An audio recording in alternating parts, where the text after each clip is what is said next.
म्हणजेच वाढदिवसाच्या सोहळ्याच्या निमित्ताने खरं तर त्यांचा 59वा वाढदिवस आज संपन्न होतो आहे.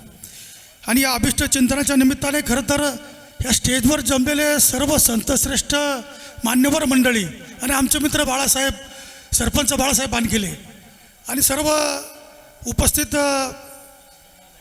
शुभेच्छा देण्यासाठी आलेले सर्व मान्यवर बंधू आणि भगिनी, खरं तर आज संजय शेठ थोरात वाढदिवस संपन्न होत असताना त्यांचे आणि आमचे खरं तर गेली 25 वर्षापासून दुग्ध व्यवसायाच्या निमित्ताने संबंध आला.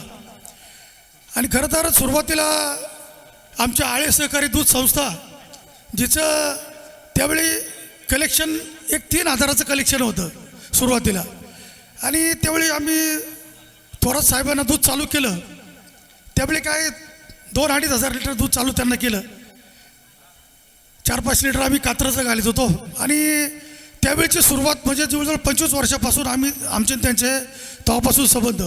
परंतु आमची संस्था या आळे सहकारी दूध संस्थेचं आजचं जर कलेक्शन बघितलं तर 20,000वर गेलं आहे. आणि आज थोरात साहेबांना 10,000 लिटर दूध चालू आहे. म्हणजे ही आमची दूध संस्था मोठी होण्यासुद्धा थोरात साहेबांचं मार्गदर्शन आम्हाला मिळालं. त्यांनी जो का व्यापारी दृष्टिकोन दाखवला आणि एक चांगल्या पद्धतीने मार्गदर्शन आम्हाला केल्यामुळं खरं तर आमची आळे सहकारी दूध संस्था आज मोठी नावारूपाला आलेली संस्था आहे.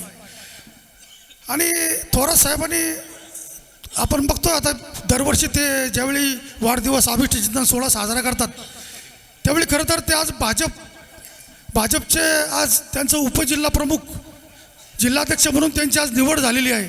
आणि गेली कित्येक वर्ष भाजपमध्ये काम करीत असताना खरं तर एक सामाजिक कार्य म्हणून त्यांनी काम केलेलं आहे. आणि एक सामाजिक काम करीत असताना एक चांगल्या पद्धतीने काम केल्यामुळंच भाजपनी त्यांची दखल घेऊन त्यांना खरं तर जिल्ह्याचं उपजिल्हा प्रमुख म्हणून हे पद दिलेलं आहे. त्याबद्दल मी त्यांचं हार्दिक अभिनंदन करतो. खरं तर थोरात साहेब बोलायचं म्हटलं तर त्यांचं दानशूर असं व्यक्तिमत्व आहे. स्वभाव तर एकदम सोज्वळ आणि गोड स्वभाव आहे. सर्वांशी हसून आणि सर्वांशी चांगल्या पद्धतीने वागणूक देणारे व्यक्तिमत्व. आणि दानशूर म्हणून त्यांचा उल्लेख करायचा म्हटलं तर आमची ज्ञानेश्वर देवस्थान ट्रस्टची पंढरपूर येथे जागा आहे. आणि त्या पंढरपूरच्या जागेचं तिथं धर्मशाळेचं काम गेली 2-3-4 वर्षापूर्वी झालं. त्यावेळी त्यांनी 1,51,000 रुपये त्या धर्मशाळेला देणगी म्हणून दिलं. आत्तासुद्धा आमचं ज्ञानेश्वर देवस्थानचं रेडा समाधीचं काम चालू आहे. तिथंसुद्धा विनामंडपाचं काम चालू आहे. आणि विनामंडपासुद्धा 3,01,000 रुपये त्यांनी देणगी दिलेली आहे. म्हणजे असं हे दानशूर व्यक्तिमत्व खरं तर म्हणजे आमच्या ज्ञानेश्वर देवस्थान ट्रस्टलाच त्यांनी 5 लाख रुपये देणगी आत्तापर्यंत दिलेली आहे.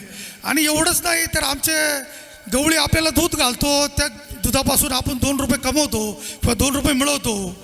म्हणून त्यांनी खरं तर दरवर्षी दिवाळीला आमच्याकडे 1000 गवळी आहेत.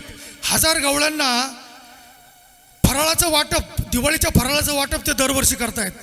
कुठंतरी आपण ज्यावेळी कुठंतरी 2 रुपये कमवतो त्यावेळी आपण काहीतरी त्याचं देणं लागतो. अशा गवळी बांधवांना ते दरवर्षी वाटप करतायत. आता या वाढदिवसानिमित्ताने सफाई कामगार आणि यांनासुद्धा ते किराणा किट वाटप करणार आहेतच. परंतु आमच्या आळ्यालासुद्धा ते गवळी बांधवांना ते वाटप करतात. असं एक विशाल दृष्टिकोन असलेलं व्यक्तिमत्व आहे. आणि त्यांना धार्मिक वारकरी पंथाची आवड आहे. आणि वारकरी पंथाची आवड असल्यामुळे खरं तर त्याचे काही व्यवहार करतात सगळं सोज्वळ पद्धतीने चालतो. जोडण्या धन उत्तम व्यवहारे उदास विचारे वेच करी, ह्या पद्धतीने खरं तर ते आपलं आज उद्योग व्यवसाय सांभाळीत आहेत. खरं तर शून्यातून त्यांनी निर्मिती केली आहे. आज त्यांचा उद्योग व्यवसाय मोठा भरभराटीत झालेला आहे.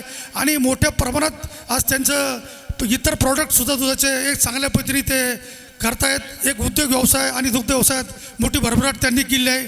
मी खरं तर बोलणारे वक्ते भरपूर आहेत, संत मंडळी भरपूर आहेत. त्यामुळे मी जास्त काही न बोलता मी ह्या 59व्या वाढदिवसानिमित्तानं अभिष्ट चिंतनाच्या निमित्तानं आमचे सहकारी ज्येष्ठ मार्गदर्शक संजय शेठ थोरात साहेब यांना मी मनपूर्वक अशा आमच्या आळा दूध सहकारी संस्थेच्या वतीनं, आळा संतवाडी गोळवाडी ग्रामस्थांच्या वतीनं, त्याचप्रमाणे माझ्यावर आलेले आळे सहकारी दूध संस्थेचे चेअरमन उल्हास शेठ सहाने, आमचे बाळशीराम शेठ कुराडे, गंगाराम कुराडे, सुरेश शेठ भुजबळ, बापूसाहेब गाडवे आणि आमच्या सर्व आळे सहकारी दूध संस्थेच्या संचालकांच्या वतीनं मी संजय शेठ थोरात यांचं पुढील आयुष्य आरोग्यमय मंगलमय सुख समृद्धी आणि भरभराट जावो हीच संतश्रेष्ठ माऊलीचरणी प्रार्थना करतो आणि त्यांच्या भावी जीवनास मनपूर्वक अशा शुभेच्छा थांबतो. धन्यवाद.